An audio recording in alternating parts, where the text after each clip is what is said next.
Most people don't struggle with time and procrastination because they're lazy. They struggle because no one has ever told them how to structure their time intentionally. At school, we learn reading, writing, and solving mathematical equations. But we're never taught to prioritize, plan, and structure our time in a way that works. As a health psychologist, I see this constantly. People who are driven and well-intentioned, yet overwhelmed. Not because they lack discipline, but because they lack a system. In this video, I'm going to share 8 golden rules for time management that are evidence-based. They will help you plan realistically and focus on what truly matters. Welcome to my channel. I'm a health psychologist, and on this channel I share immediately implementable, practical tips that you can use to improve your health. So let's get into it, and let's start with the first one. Number 1. Golden hour for scheduling and reflection. The first appointment that you should note in your diary is your weekly planning session. In addition to this, reserve 15 minutes a day, ideally in the evening, to reflect on your day. Ask yourself, what did I accomplish today and what is still undone? Why is this important? Well, it's connected to a phenomena that is called the Zeigarnik effect. Bloom Zeigarnik, a psychologist from the 1920s and a student of the Gestalt psychologist Kurt Lewin, found out that tasks that are incomplete stay with us for longer. They are active in our minds and require more attention. This is cognitively expensive and stressful. So why does writing them down in the evening help? Writing tasks down transfers responsibility from your brain to external trusted systems. Your brain can safely release them. It gives your brain the signal for closure. And let's continue with rule number 2. Only plan 60% of your time. Most people overestimate what they can realistically do in a day.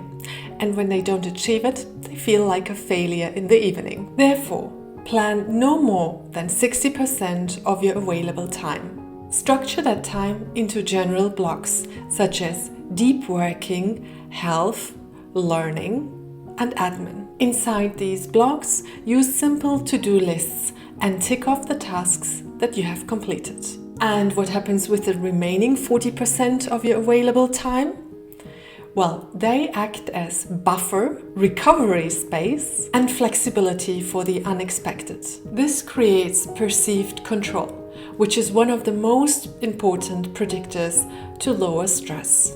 And one crucial rule: don't start 5 tasks at the same time. Task switching exhausts attention and increases error rates. Rule number 3. Set priorities using the Eisenhower Matrix. Misplaced effort is one of the most frustrating things in life.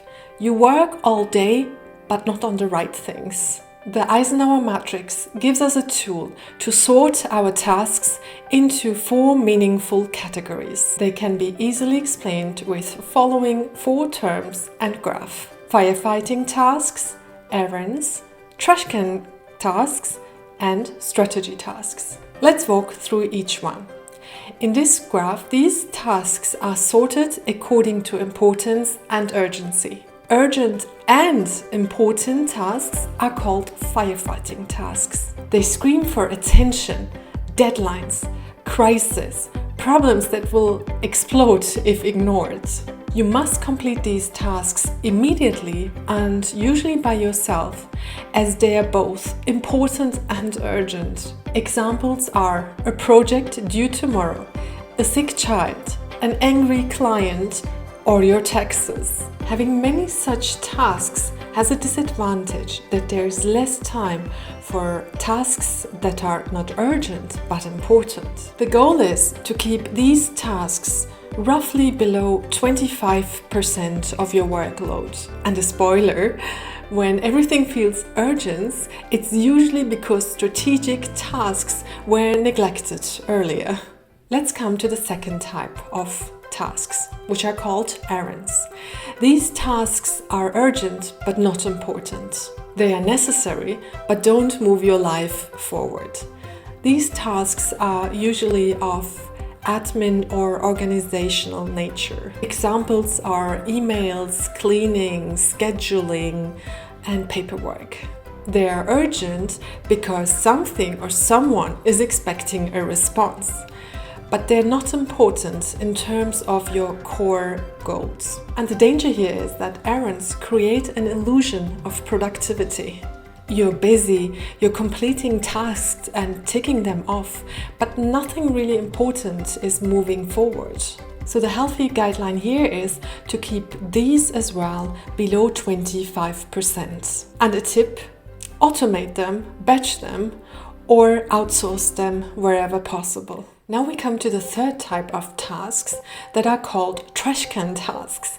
They are neither important nor urgent. And you might ask yourself, well, if they're neither important nor urgent, why bother with them at all? And here you can really make impactful and profound changes.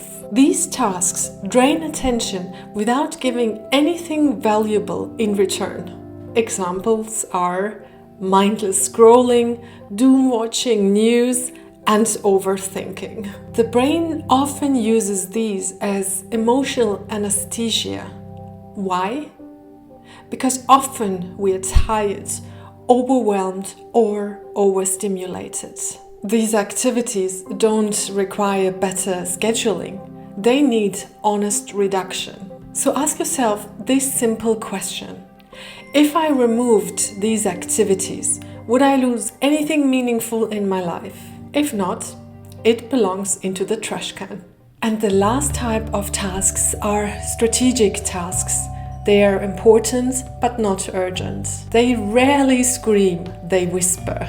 Examples are working out, building skills, relationship conversations, or creating something meaningful. These tasks shape your future, so they are incredibly important. But because they don't explode immediately, they are the first ones to be postponed. Here's the central rule: at least 50% of your available time should be devoted to these tasks.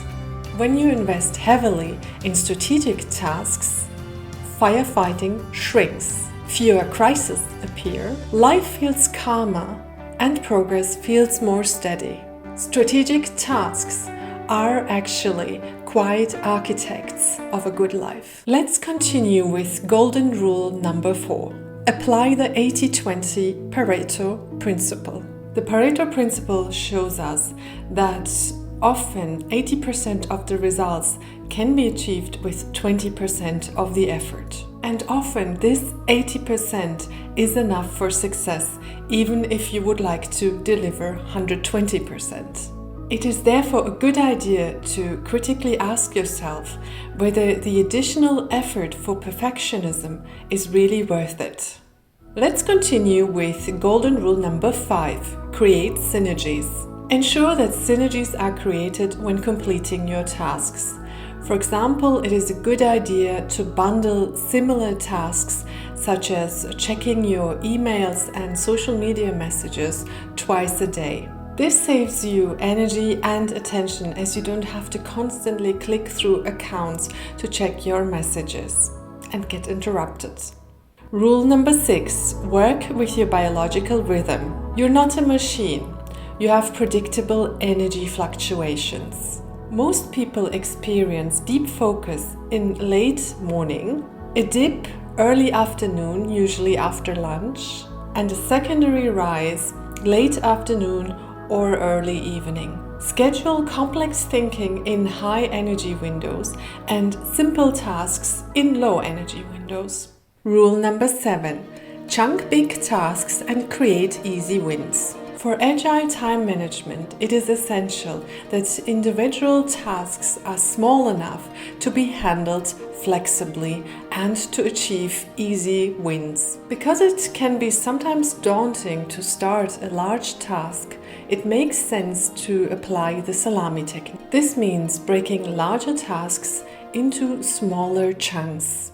You can also make it easier to start your working day or a new task by starting what comes easiest to you and hence gain an easy win.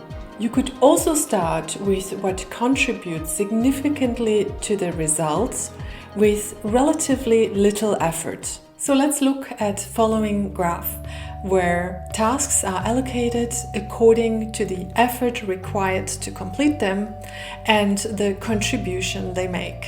Boosters are tasks that bring a lot of contribution to the result with little effort. Ultimately, these are the most important tasks, so tackle them first. Then we have the marathon runners. You should schedule these tasks for times when you have the energy and time to put in the hard work. The salami technique might come in handy here.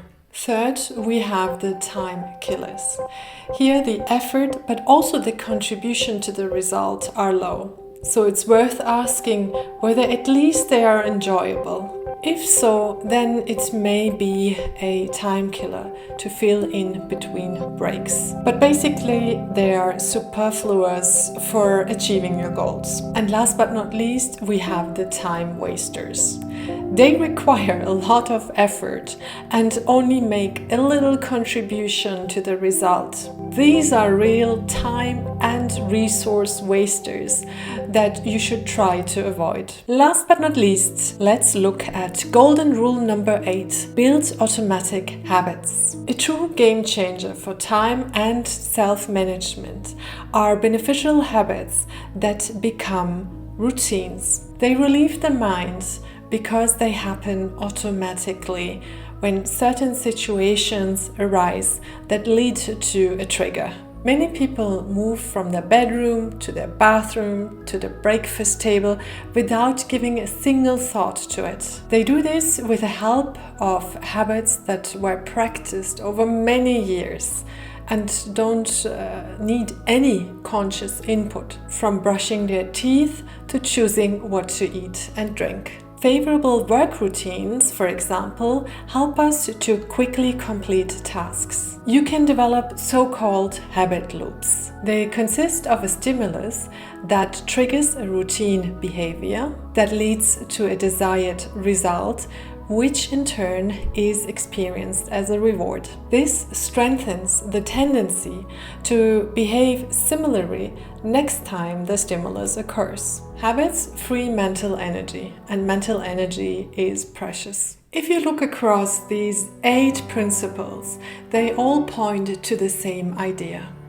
Good time management doesn't mean to squeeze in even more tasks into your day, but to have structures and systems that work. Please share with me in the comments which advice you find most useful, which one you've maybe tried already, and which one you're struggling with. I'd be happy to give some extra advice or create another video on a point or topic that you find most interesting and would like to find out more. Thanks for watching. Leave a like and subscribe if you would like to get more practical tips from the world of health psychology. Until next time, bye!